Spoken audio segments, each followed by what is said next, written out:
Long before the roar of engines and the smell of burning fuel became part of his life, Johann Falkner was just a boy standing in an open field, his eyes fixed on the sky.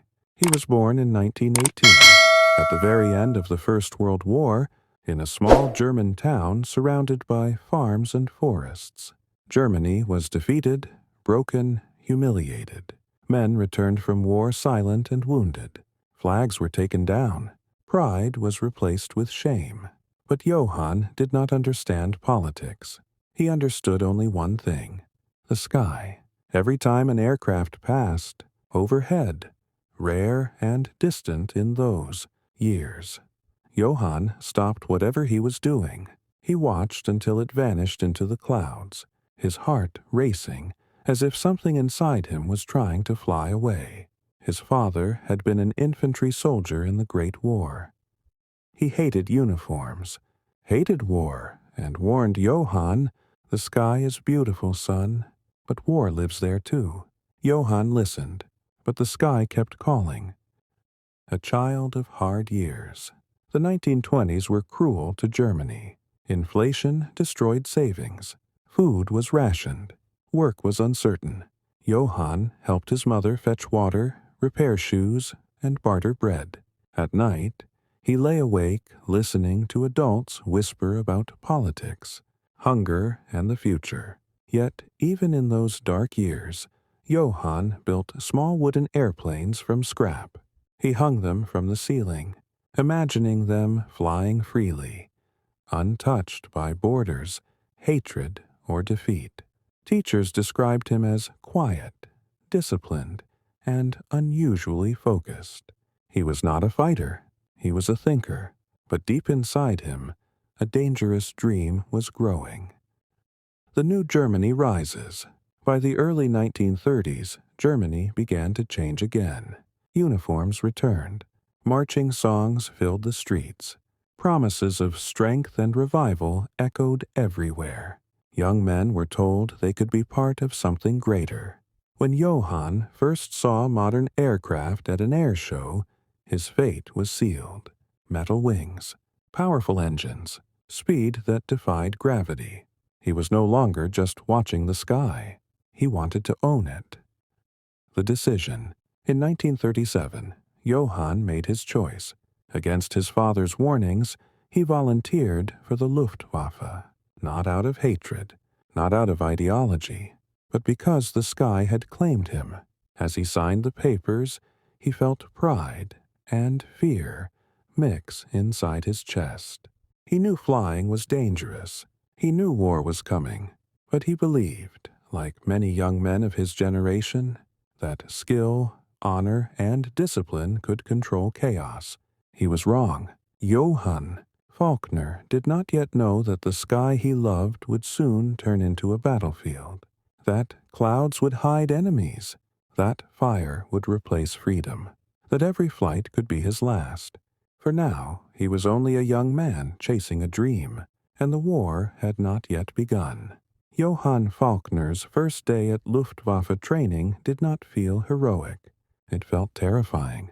The airfield stretched wide and empty, the smell of fuel heavy in the cold morning air. Aircraft stood lined up like silent beasts, metallic, powerful, unforgiving. Instructors walked among the recruits with eyes sharp as knives. Johann stood straight, heart pounding. This was no longer a dream. The discipline of flight. Training was brutal, methodical, and relentless. Pilots were taught that flying was not freedom. It was obedience to physics. One mistake meant death.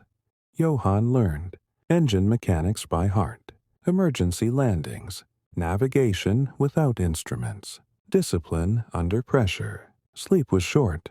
Mistakes were punished. Weakness was exposed quickly. Many recruits washed out within weeks. Some quit.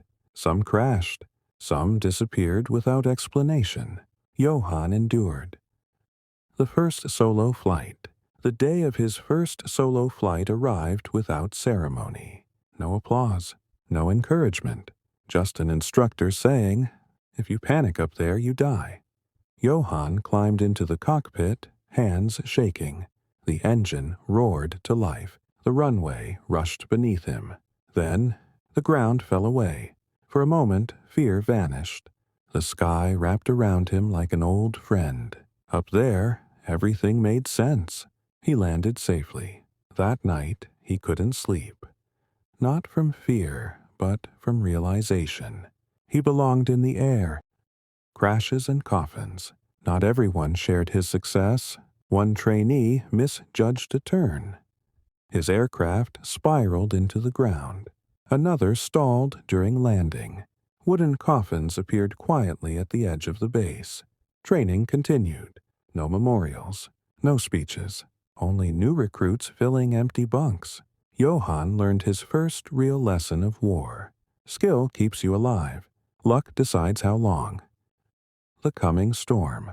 By 1939, the tone changed. Maps replaced textbooks. Enemy silhouettes replaced training targets. Instructors spoke less and stared more. War was no longer a rumor. It was coming. Johann received his assignment, fighter pilot. As he packed his gear, he remembered his father's words. The sky is beautiful, but war lives there too. Now, Johann was flying straight into it. Training did not make Johann brave. It made him prepared. But preparation could not teach what combat would soon demand. To kill, to survive, to carry the weight of every decision at 20,000 feet. The engines were warming, and history was about to take off. The first combat mission always came too suddenly. For Johann Falkner, it arrived before dawn. The alarm siren tore through the barracks, violent and urgent. Boots hit the floor. Men ran without speaking. Faces pale, eyes sharp, hands trembling just enough to notice. No speeches, no heroic music, only orders. Enemy bombers had been spotted crossing the coast. This was real. Take off into war. Engines roared to life, shaking Johann's chest as he climbed into his fighter. The cockpit felt smaller than ever. He tightened his harness, checked his instruments, and tried not to think about the fact that this flight could end his life. The runway blurred. Then he was airborne. Below him, the world shrank. Above him, the sky looked peaceful, deceptively calm, like it always did before violence. First contact. At altitude, the radio crackled. Enemy in sight. Johann saw them, dark shapes ahead, moving slowly and confidently. Bombers. Protected by fighters. His mouth went dry. Training vanished. Instinct took over. The dogfight. The sky exploded. Tracers cut through clouds. Aircraft twisted violently. Smoke spiraled downward like falling souls. Johann pulled hard on the controls, narrowly missing an enemy fighter. His heart pounded so loudly he barely heard the engine screaming in protest. A shadow flashed past. Shots ripped through the air. He turned, aimed, fired. The enemy aircraft shuddered. Smoke poured from its engine. It spiraled down, disappearing into the clouds below. Silence. Johann had done it. His first kill. There was no joy, only shock. The weight of a life. As the fight scattered, Johann flew mechanically, hands steady but mind racing. Someone had been inside that aircraft. A pilot with fears, thoughts, maybe a family. Johann pushed the thought away. If he didn't, it would destroy him. He landed safely, legs shaking as he climbed out. Others weren't so lucky. 2 empty parking spaces told their own story. After the mission, there were congratulations, slaps on the back, official tallies written on boards. But that night, Johann couldn't sleep. Every time he closed his eyes, he saw the enemy aircraft falling. He realized then, combat was not about courage. It was about survival at someone else's expense. The sky Johann loved was gone. In its place was a battlefield where seconds decided life or death. He had crossed a line, and there was no turning back. By the summer of 1940, the war in the air had changed. It was no longer quick interceptions or scattered skirmishes. It had become a grinding battle of endurance. The skies over Britain were crowded with aircraft, crisscrossed by smoke trails, explosions, and the constant thunder of engines. Every mission blurred into the next, leaving Johann Falkner exhausted before the day even began. This was the Battle of Britain, and it was unforgiving. Flying into hell, missions came daily, sometimes twice a day. Takeoff, climb, contact, fire, return, if lucky. Johann learned to read the sky like a living enemy. Clouds hid fighters, sun glare blinded pilots. Anti-aircraft fire filled the air with black bursts that shook aircraft violently. One hit could tear a wing apart. One mistake could send you screaming toward the sea. Losses without names. Every evening, Johann scanned the airfield. Some aircraft returned riddled with holes. Some landed with dead pilots still strapped inside. Some did not return at all. Their names were removed quietly from duty rosters. Their beds emptied. Their laughter vanished. No time was given to grieve. The next mission always waited. Fatigue and doubt. Johann's hands began to shake slightly before flights. He slept poorly. Food lost its taste. He started asking questions he never dared to voice. How long can this last? Can skill defeat numbers? Will anyone survive this war unchanged? He noticed something else too. The enemy pilots were good, disciplined, determined. This was not the easy victory promised. A moment of mercy. During one engagement, Johann damaged an enemy fighter that struggled to stay airborne. For a split second, he had a clear shot. He hesitated. The enemy pilot waved, either surrendering or signaling damage. Johann broke away. He never spoke of it. War did not reward mercy, but something inside him refused to die completely. The sky had become crowded with ghosts. Johann was still alive, but the boy who once loved flying was fading fast.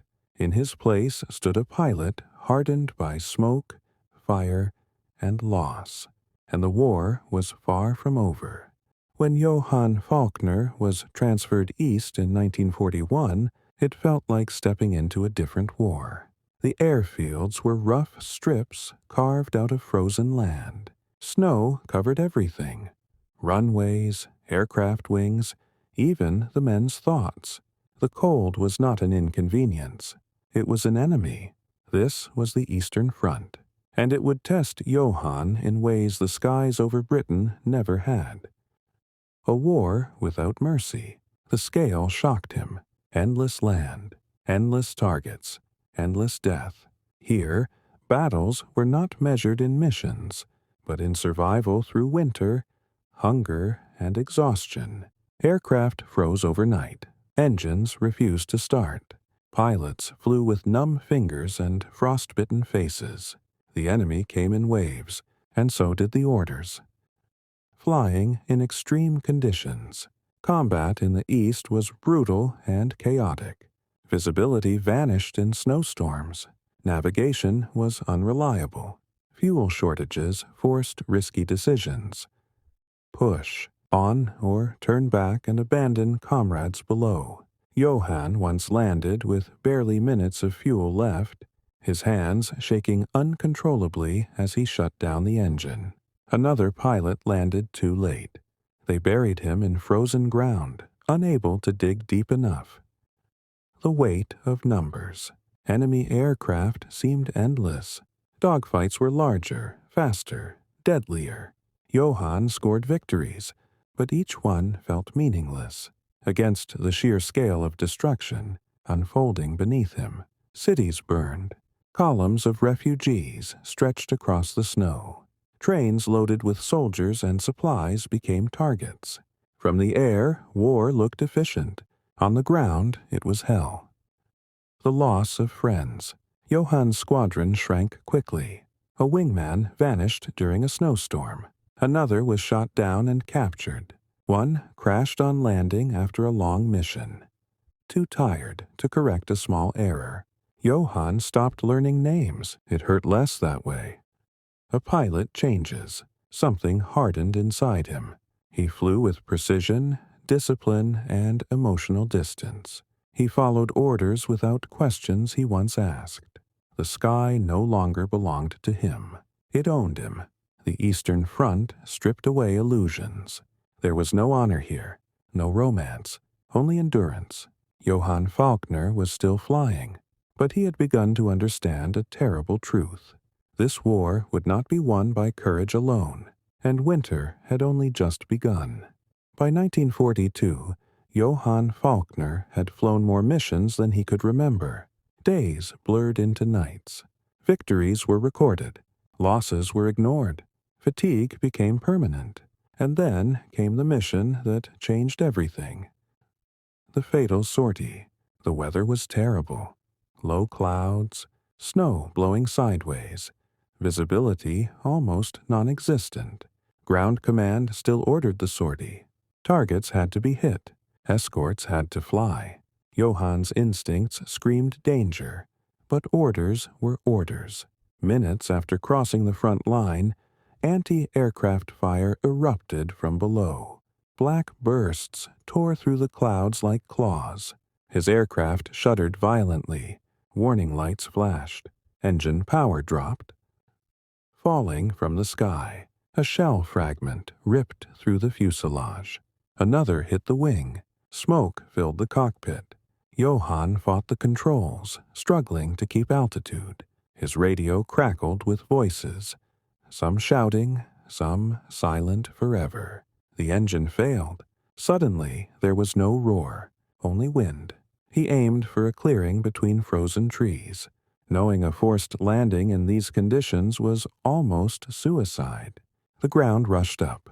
Impact. Metal screamed. Wood shattered. Pain exploded through his body. Then, darkness.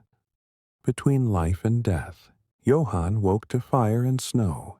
His leg was pinned. His chest burned. Blood soaked his flight suit.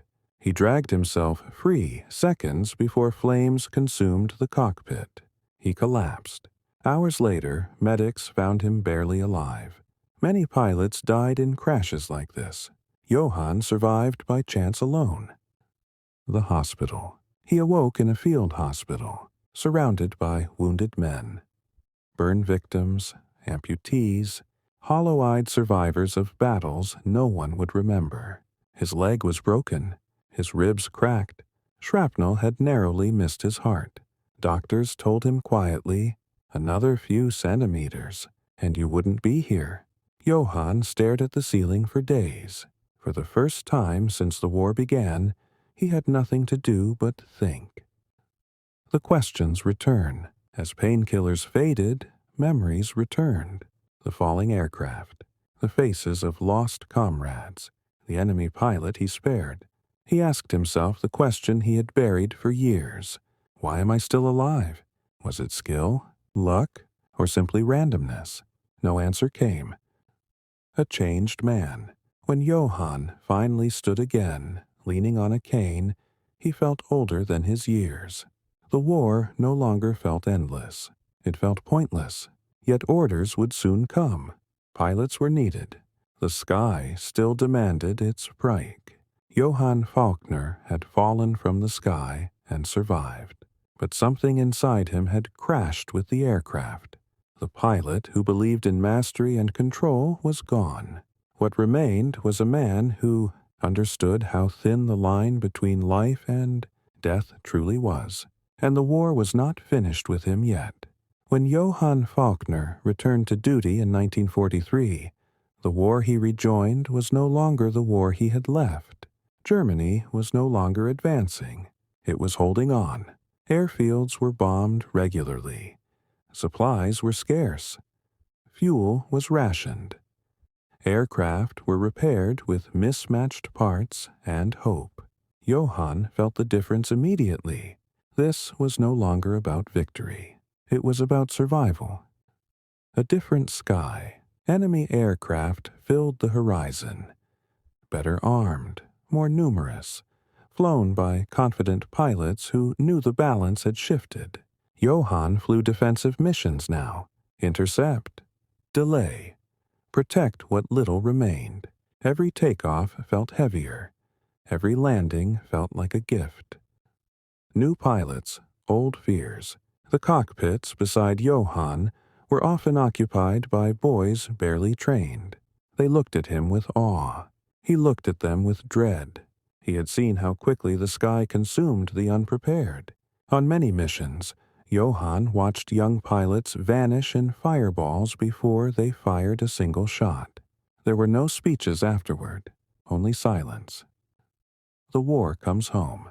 Bombers reached German cities nightly. Johann flew past burning towns he once visited as a child. Smoke columns rose from neighborhoods filled with civilians. The line between front and home was gone. Everyone was part of the war now. Flying without illusions, Johann no longer counted victories. He counted survival. He flew with calm precision, avoided unnecessary risks, and protected younger pilots when he could. He understood something many still refused to admit. The war could not be won, but lives could still be saved. Johann Falkner continued to fly. Not for ideology, not for glory, not for promises long broken. He flew because landing alive meant another day, another chance, and as the skies darkened over Germany, he knew the end was coming. The only question was, who would live to see it? By 1944, the sky above Germany no longer belonged to its pilots. It belonged to numbers. Endless formations of enemy bombers stretched from horizon to horizon, protected by long-range fighters that could follow them deep into German territory. The roar of engines was constant, like a storm that never passed. For Johann Falkner, every scramble now felt hopeless before it even began. The defense of the homeland. Orders were simple: intercept, disrupt, survive. But reality was cruel. Aircraft were outnumbered. Ammunition ran low. Fuel shortages forced pilots to choose which missions to fly and which to abandon. Johann watched entire squadrons rise into the sky and return shattered, or not at all. The air itself seemed hostile. A battle without heroes. Dogfights became chaos. Enemy fighters attacked relentlessly. Bombers kept coming even when engines burned, and wings were torn apart. Johann fired, turned, climbed, dived. Pure instinct guiding him through smoke and explosions. He saw aircraft collide mid-air. He saw pilots bail out only to be shot while descending. The sky showed no mercy. The cost below. Between missions, Johann stood on the airfield watching columns of smoke rise from distant cities, factories, homes, hospitals. Civilians burned beneath the same bombs he tried to stop. For the first time, Johann felt a crushing weight of helplessness. Skill meant little now. Courage meant less. The moment of realization. After one mission, Johann landed with empty guns and barely enough fuel to roll to a stop. Only 3 aircraft returned. He sat in his cockpit long after the engine stopped, staring at his trembling hands. He finally admitted the truth. The war was lost, and everyone still fighting was paying the price for that delay. The sky Johann once loved had collapsed into fire, smoke, and despair. There were no aces anymore, only survivors. And Johann, Falkner wondered, not for the first time, whether surviving was a blessing or a burden. By early 1945, Germany was a shadow of itself. Johann Falkner's squadron was almost unrecognizable. Young pilots with inexperienced hands replaced the veterans who had died or been captured. Aircraft were patched together with whatever materials were available. Engines groaned under strain. Fuel scarcity forced daring improvisation. Every mission now was a gamble against both enemy fire and mechanical failure. The exhaustion of war. Johann no longer counted victories. He counted hours survived, missions flown, lives spared. Every sortie began the same way. Pray the engine holds. Pray the enemy doesn't spot you first. Pray you land alive. Sleep came rarely. Meals were small and cold. Fear was constant, but resignation had settled deeper. The sky was no longer a place of freedom. It was a tomb suspended above shattered towns. A fighting pilot's moral crisis. Johann began questioning the very purpose of his actions. Every time he fired his guns, he imagined the pilot on the other side. Young, frightened, human. He began taking risks not for glory, but for mercy. Spare the wounded. Avoid unnecessary kills. Small acts that his superiors didn't understand, and that war seemed to punish. Yet orders were relentless. Every day demanded another sortie, and he obeyed, because disobedience meant death.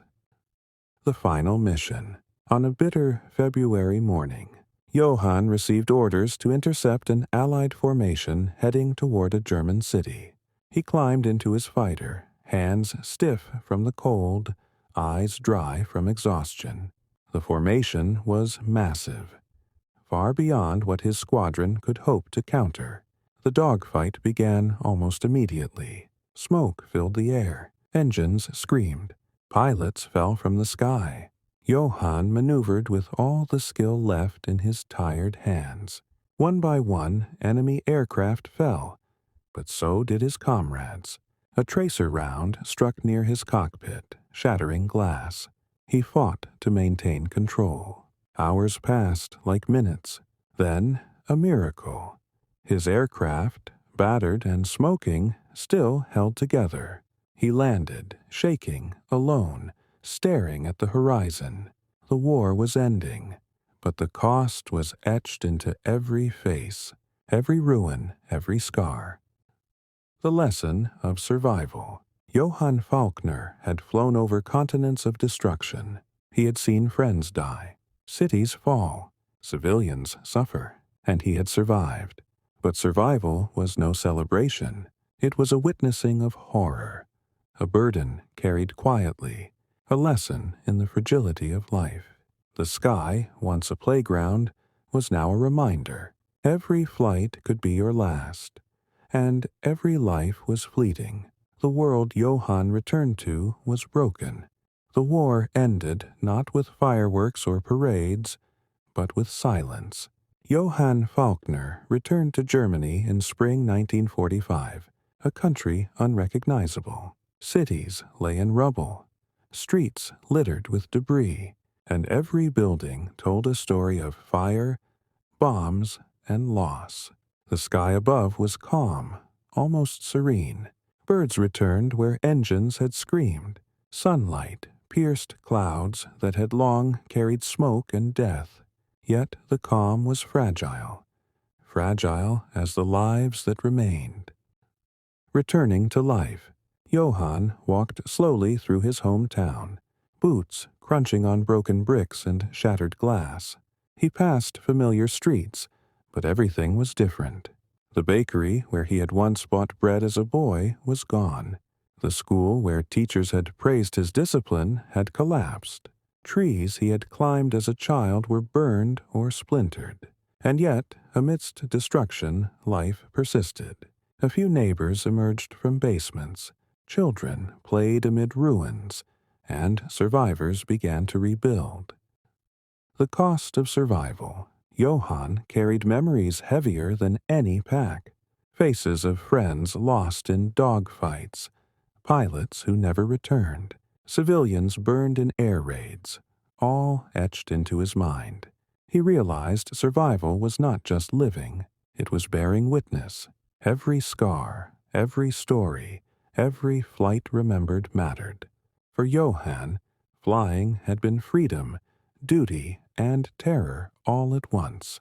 The sky that once inspired him had become a teacher, harsh and unforgiving, revealing both the fragility and resilience of life. Reckoning and reflection. In quiet moments, Johann thought about the moral dilemmas he faced, sparing enemies, watching friends die, obeying orders he no longer believed in. He asked himself, what does it mean to survive a war that destroys everything you love? The answer was not simple, but he understood one thing. Survival is only meaningful if you carry the lessons forward. A glimmer of hope. Spring began to thaw the frozen lands, melting the ice and revealing roads to the future. Johann helped rebuild schools, tended fields, and guided younger generations about the past he survived. The sky above, once a battlefield, became a symbol of rebirth. He walked outside daily, looking up at clouds and sunlight, finding small moments of peace. He never forgot the horrors he witnessed, but he also never lost the human capacity to hope. The legacy of a pilot. Johann Falkner survived the Luftwaffe, survived the war, and survived himself. He became a living chronicle of courage, survival, and reflection. The skies that once tore the world apart now carried the whispers of memory, the lessons of resilience, and the quiet triumph of life continuing despite devastation. End of Chapter 10. Thought. The war had ended. Cities lay in ruins. Lives were forever altered. But one man who had soared through fire, death, and despair walked into the dawn. Alive, a witness, a survivor. And in that survival lay the most powerful story of all.